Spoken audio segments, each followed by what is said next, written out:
Hello छात्राओं, आज हम गणित के सेतु अभ्यासक्रम के संख्या की क्रियाएं जिसमें से दशमलव भिन्नों की हम जानकारी लेंगे। आज देखिए, दशमलव का अर्थ और दशांश इसके अर्थ भी हम जानेंगे। सबसे पहले ये देखिए कि हम दहाई किसको कहेंगे। एक को 10 गुना करने के बाद दहाई तथा दहाई को और 10 गुना या एक को 100 गुना करने के बाद उसको होता है सैकड़ा।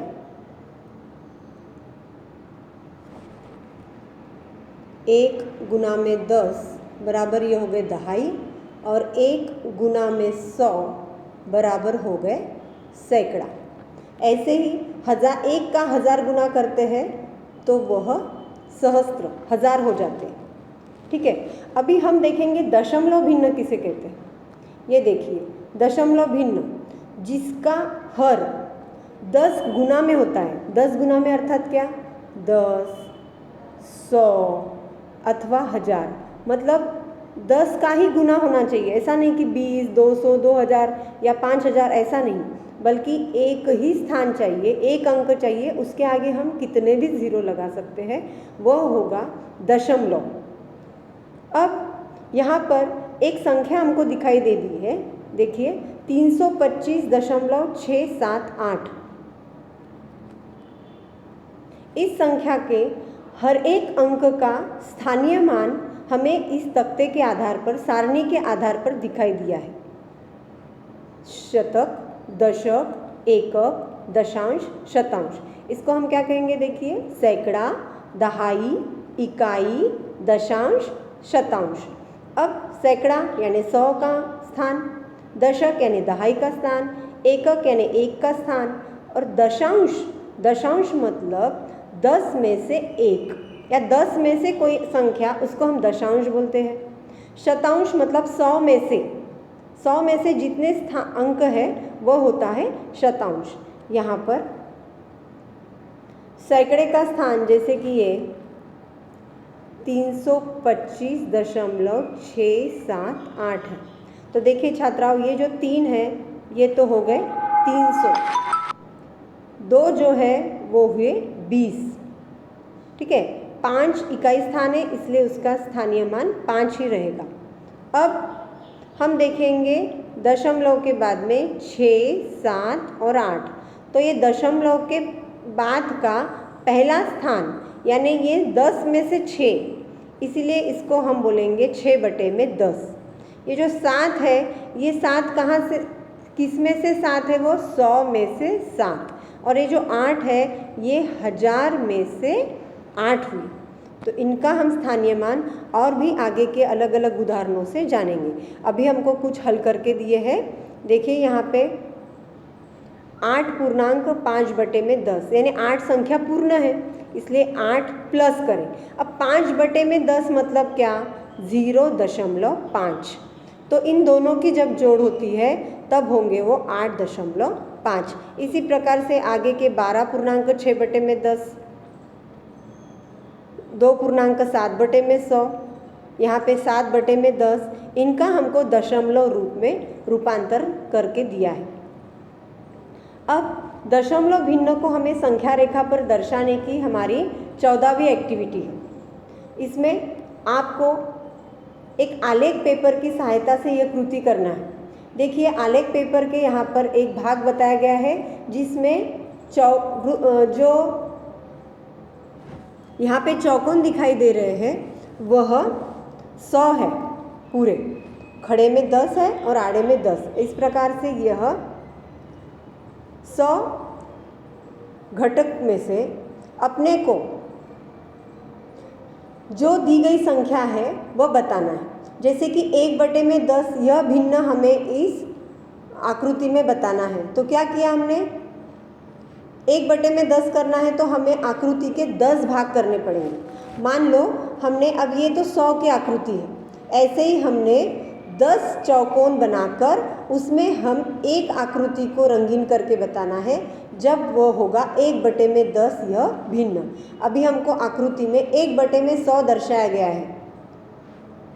ये वर्ग जो है ना, इसके 100 अलग अलग छोटे छोटे वर्ग है, इसमें से एक ही वर्ग को रंगीन किया गया है, तो इसका हम दशमलव के रूप में लिखने के लिए 1/100 हुआ है। और इसको जब ये भिन्न रूप है और इसको दशमलव रूप जब लिखेंगे तब हम लिखेंगे 0.01।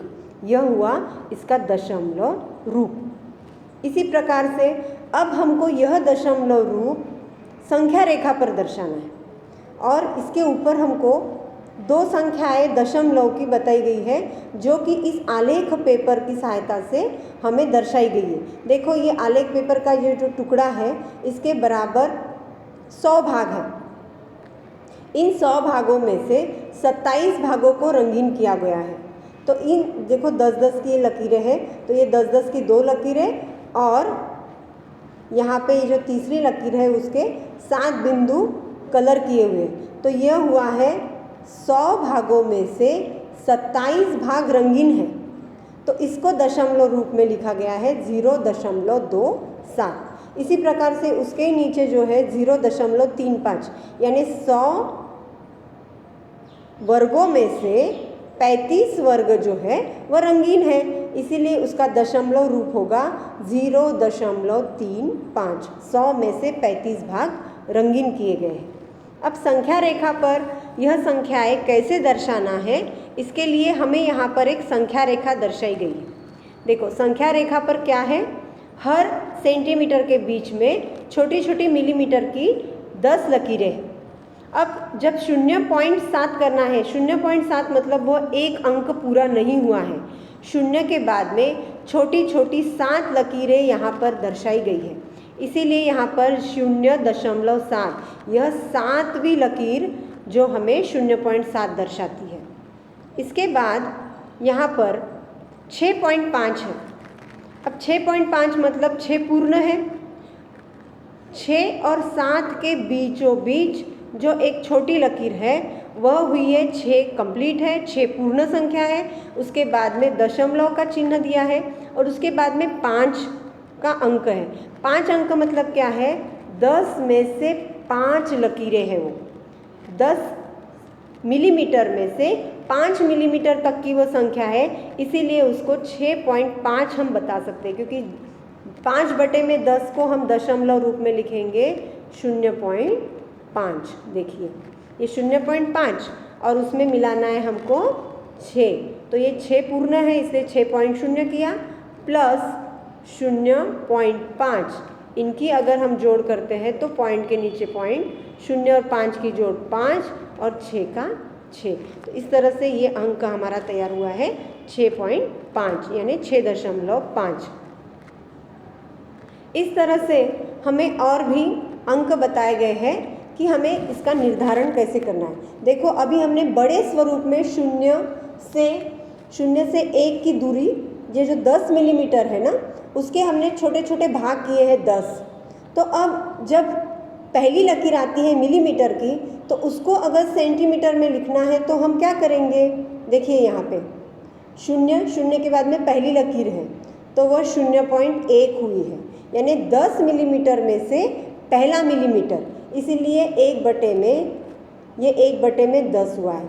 उसी प्रकार से जो दूसरी लाइन है वह 10 में से 2 है, इसीलिए हुआ है 0.2। इस प्रकार से अलग अलग संख्याएं यहाँ पर हमें क्रम से बताई गई है। 0.3 को 3/10, 0.4 4/10, 0.5 5/10, 0.6 को कैसा दर्शाएंगे 6/10, यानी 10 मिलीमीटर में से 6 मिलीमीटर, 7/10, 8/10, 9/10।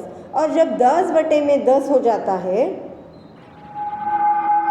10/10, इसका मतलब वो हुआ है कि यह 1 सेंटीमीटर यानी 1 अंक पूर्ण हो गया है। इसी तरह से आगे जब 11 है, 11 अंक का मतलब क्या है, 1 सेंटीमीटर कंप्लीट है और उसके आगे 0.1 है, तो यह हुआ 1 पूर्णांक 1/10। इस प्रकार से आपको यह कंप्लीट करना है। देखो आगे का प्रश्न है, पुढील संख्या संख्या रेषेवर दाखव, अर्थात यह आगे की दी हुई संख्याएं हमको संख्या रेखा पर दर्शाना है। एक हमको दर्शाई है 2.7। देखिए 2.7 क्या किया है, 2 कंप्लीट है, 2 और 3 के बीच में ये नंबर आएगा तो 2.7 मतलब 2 के बाद में छोटी छोटी 7 लकीरें हैं, उसको हम बोलेंगे 2.7। इस प्रकार से अब आगे की संख्याएं आपको दर्शाना है, जैसे कि 0.9। अब 0.9 मतलब एक कंप्लीट नहीं है, तो एक के पहले की ये जो लकीर है यह होगी 0.9। 7.7, 7.7 मतलब क्या कि 7 के बाद में छोटी छोटी हमको 7 लकीरें लेनी होगी। देखिए ये 7.5, 6, 7, ये जो है ना ये हुई 7.7। इस प्रकार से यह सारी संख्याओं को आपको संख्या रेखा पर दर्शाना है। Thank you.